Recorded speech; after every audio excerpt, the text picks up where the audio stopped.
Programme news watch میں ایک بار پھر آپ کو خوش آمدید کہتے ہیں۔ آج راولپنڈی کی انسداد دہشت گردی عدالت میں محترمہ بے نظیر بھٹو شہید قتل کی تحقیقات کے حوالے سے سماعت ہوئی، اور اس سماعت کے دوران سابق سی سی پی او سعود عزیز اور ایس پی خرم شہزاد کو 6 روزہ جسمانی ریمانڈ پر ایف آئی اے کے حوالے کر دیا ہے۔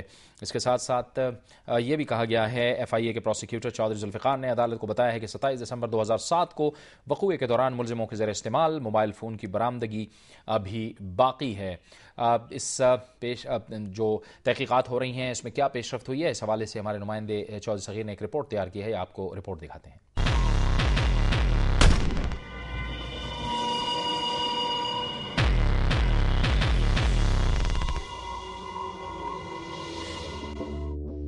اڈیالہ جیل میں بے نظیر قتل کیس کی سماعت کے آغاز پر ہی ایف آئی اے کے پروسیکیوٹرز کی جانب سے سابق سی پی او سعود عزیز اور ایس پی خرم شہزاد کو عبوری چلان میں ملزم قرار دے دیا گیا۔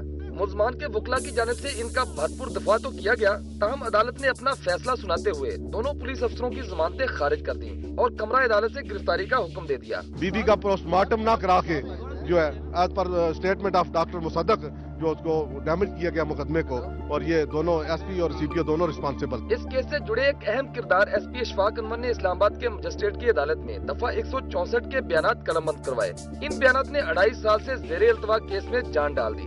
6 صفحات پر مشتمل چونکا دینے والے بیانات میں انکشاف کیا گیا کہ بے نظیر کی سیکیورٹی پر مامور ایس پی اشفاق انور کو اسلام آباد کے علاقے میں جانے کا حکم سعود عزیز نے دیا، جبکہ سابق سی پی او نے ہی جائے شہادت ہونے کا حکم دیا اور جان بوجھ کر بے نظیر کا پوسٹ مارٹم نہیں کروایا گیا۔ 2 سال کی تفتیش میں پہلی بار مانے ہیں سعود عزیز صاحب کہ ہاں جی میں نے آرڈر کیا تھا اشفاق انور کو۔ وکلا صفائی کی جانب سے عدالت میں اسد زرداری کی ٹیلی فون ٹیپ کا وہ ریکارڈ بھی پیش کیا گیا جس میں انہوں نے سعود عزیز کو پوسٹ مارٹم کرنے سے منع کیا تھا۔ پروسیکیوٹرز نے عدالت میں اس ثبوت کو بھی جھٹلا دیا۔ کیس کے دیگر 5 ملزموں کے وکلا کا کہنا ہے کہ پولیس افسروں کی گرفتاری سے زیر التوا کیس کو تقویت ملی ہے۔ بے نظیر کی سیکیورٹی پر مامور افسروں کو ہٹانا، کرائم سین کو دھونے کا حکم دینا اور محترمہ کی بغیر پوسٹ مارٹم تدفین جیسے الزامات اور عدالت میں ان کا اعتراف دونوں پولیس افسران کی گرفتاری کا باعث بنا۔ اب انسداد دہشت گردی کی خصوصی عدالت سے ملزموں کا جسمانی ریمانڈ حاصل کیا جائے گا۔ دونوں پولیس افسران کی گرفتاری ایک انتہائی اہم پیش رفت ہے۔ ایف آئی اے پر امید ہے کہ ان گرفتاریوں سے بے نظیر قتل کیس کے اصل ملزمان تک پہنچنے میں مزید مدد ملے گی۔ کیمرہ مین محمد جاوید کے ساتھ صغیر احمد، دنیا نیوز۔ 6 روزہ جسمانی ریمانڈ حاصل کیا ہے ان دونوں سابق پولیس افسران کا۔ اس کے ساتھ ساتھ یہ کتنی اہم پیش رفت ہے، اس پر بات کرنے کے لیے ہمیں جوائن کیا ہے ٹیلی فون لائن پر سندھ نیشنل فرنٹ کے سربراہ جناب ممتاز بھٹو نے۔ بہت شکریہ ممتاز بھٹو صاحب، آپ کو خوش آمدید کہتے ہیں اپنے پروگرام میں۔ یہ جو اب تفتیش ہو رہی ہے اور جو پیش رفت ہوئی ہے اور جو معاملات جس طرح سے چل رہے ہیں، کس حد تک اس سے مطمئن ہونا چاہیے؟ 3 سال کے بعد کسی نہ کسی کی آنکھیں کھلی ہیں اور انہیں احساس ہوا ہے کہ ایک بین الاقوامی حیثیت کا قتل ہوا ہے اور انہوں نے ایک قدم اٹھایا ہے، لیکن اس کو تو صرف پہلے قدم کی حیثیت حاصل ہونی چاہیے۔ پولیس آفیسرز اگر انہوں نے سیکیورٹی وتھڈرا کر دی تو کس کے کہنے پہ بھائی؟ یہ ایک سیڑھی ہے جس پہ اوپر چڑھنا ہے اور یہ پہلا قدم ہے۔ اب آگے بڑھنا چاہیے۔ جو اقوام متحدہ نے رپورٹ دی ہے اس پہ بھی رد عمل ہونا چاہیے۔ جو لوگوں کے زبان پہ بات ہے اس کو بھی نظر انداز نہیں کیا جا سکتا۔ کس کو بے نظیر شہید کے قتل سے زیادہ میں زیادہ فائدہ پہنچا، ان کے گریبان میں ہاتھ ڈالنا چاہیے۔ تو یہ تو صرف ابتدا ہے۔ اگر اس مرحلے پہ ہی یہ معاملہ رہ گیا تو پھر وہی بات ہوئی جو 3 سال سے ہوتی آئی ہے۔ اگر یہاں سے آگے بڑھا یہ پہلا قدم ہے تو پھر کچھ بات بنتی ہے۔ لیکن آپ کے خیال میں یہ سفر کیوں اتنا تھک کر چل رہا ہے؟ آپ کے خیال میں ممتاز صاحب کیا وہ رکاوٹیں تھیں، کیا وہ قوتیں ہو سکتی ہیں جو ان تمام معاملات میں رکاوٹ بنی ہوئی تھیں؟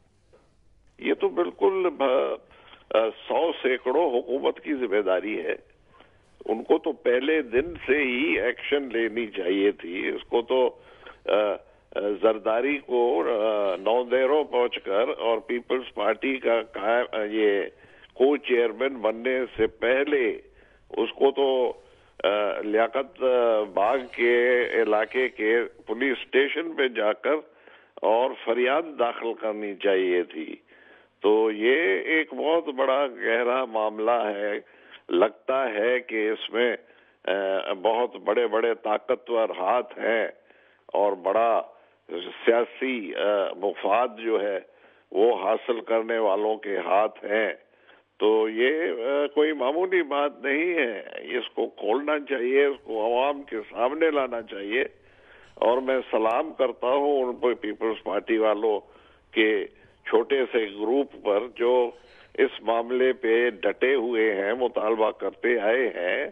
لیکن جو شہید بے نظیر کے نام میں اپنے آپ کو پیپلز پارٹی والے بھی کہلاتے ہیں اور اس کے نام میں اقتدار کے مزے لوٹ رہے ہیں, ہر روز شرمناک انکشاف ہوتے ہیں کرپشن کے اور دوسرے جرائم کے, وہ جو ہیں وہ اپنی شکل آئینے میں کیسے دیکھتے ہوں گے اور کس منہ سے وہ. اچھا ممتاز صاحب, آپ نے خراج تحسین پیش کیا ہے وہ چھوٹے سے جو گروپ ہے جس کی آپ بات کر رہے ہیں. آج بھی لاہور کے اندر مظاہرہ ہوا ہے, جو ناراض پیپلز پارٹی کے ارکان ہیں انہوں نے بھی یہی سوال اٹھایا ہے کہ 3 سال میں اگر حکومت بے نظیر بھٹو شہید کے قاتلوں کو گرفتار نہیں کر سکی ہے تو ظاہر ہے یہ بھی افسوس کا مقام ہے. آپ کو لگ رہا ہے کہ کہیں نہ کہیں ان ورکروں کی بھی سنی جائے گی؟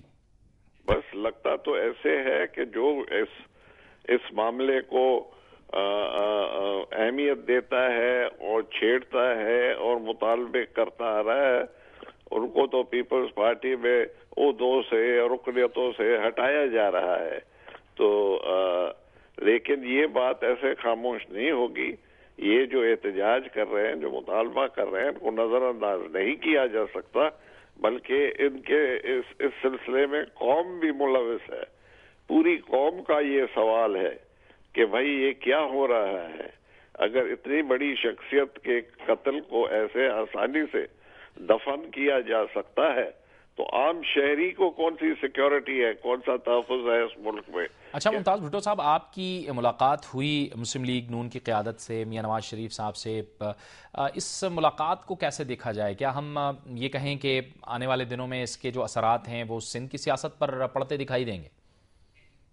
اس ملاقات کا بنیاد تھا وہ جو نواز شریف صاحب نے کچھ عرصہ پہلے ایک بیان دیا تھا کہ نیا سماجی معاہدہ ہونا چاہیے. تو ہم تو 26 سال سے بھٹکتے پھر رہے ہیں اسی مطالبے کے ساتھ کہ نیا سماجی معاہدہ ہونا چاہیے. جس بنیاد پہ پاکستان بنا تھا اس کو نظر انداز نہیں کیا جائے. پاکستان بنانے والوں نے جو نظام صوبوں کی خود مختاری اور مقتدر پر مبنی دیا تھا اس کو عمل میں لانا چاہیے, کیونکہ اس کو نظر انداز کرنے سے ملک کا بہت نقصان ہوا ہے. ایک دفعہ پاکستان ٹوٹ چکا ہے, اب بھی سرحدی اور قبائلی علاقوں میں جنگ چل رہی ہے. بلوچستان میں بھی جنگ چل رہی ہے, حالانکہ بلوچستان والوں نے کہہ دیا ہے کہ ہم پاکستان کا حصہ نہیں ہے. پنجاب میں مرکز کی رٹ کو کوئی مانتا نہیں. سندھ تقسیم ہے ایم کیو ایم میں اور یہاں کے جو کرمنل ایلیمنٹس ہیں ان میں. تو پاکستان باقی جو ہے وہ بھی ایک کچے دھاگے سے باندھا ہوا ہے. اس کی بنیادی وجہ ہماری پارٹی کا موقف ہے یہ ہے کہ پاکستان بنانے والے جو نظام تجویز دیا تھا اس ملک پہ اس پہ کبھی عمل نہیں ہوا. تو اس لیے میں گیا تھا میاں صاحب سے ملنے کہ اگر کہ انہوں نے یہ بات کر دی کہ نیا سماجی معاہدہ ہونا چاہیے, تو میں کہنے گیا تھا کہ نیا سماجی معاہدہ جو ہے وہ پاکستان بنانے والوں نے جو وعدے کیے تھے. بہت بہت شکریہ جناب ممتاز بھٹو صاحب سندھ نیشنل فرنٹ کے سربراہ سے گفتگو کر رہے تھے. یہ تھا ہمارا آج کا پروگرام. اگر آپ کوئی رائے یا کامنٹ دینا چاہتے ہیں تو ہمیں لکھیے. ہمارا ای میل ایڈریس ہے nw@duniatv.tv. پروگرام نیوز واچ سے جاوید اقبال کو اجازت دیجیے. اللہ حافظ.